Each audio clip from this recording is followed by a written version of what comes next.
देवेंद्र सरिता गंगाधरराव फडणवीस ईश्वर साक्ष शपथ घेतो की कायद्याद्वारे स्थापित झाले आहे अशा भारताच्या संविधानाबद्दल मी खरी श्रद्धा व निष्ठा बाळगेन। मी भारताची सार्वभौमता व एकात्मता उन्नत राखीन।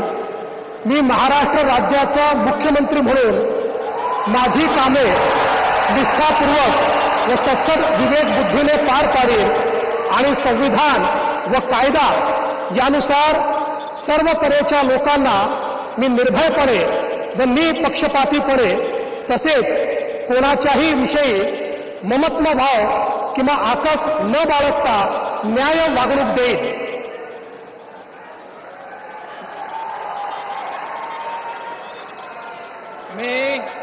मी देवेंद्र सरिता गंगाधरराव फडणवीस ईश्वर साक्ष शपथ घेतो की महाराष्ट्र राज्याचा मुख्यमंत्री म्हणून माझ्या विचारार्थ आणली जाईल किंवा मला ज्ञात होईल अशी कोणतीही बाब असा मुख्यमंत्री म्हणून माझी कामे यथायोग्य पार पाडण्यासाठी आवश्यक असेल ते खेरीज करून एरवी मी कोणत्याही व्यक्तीला किंवा व्यक्तींना प्रत्यक्षपणे व अप्रत्यक्षपणे कळवणार नाही किंवा त्यांच्याकडे उघड करणार नाही।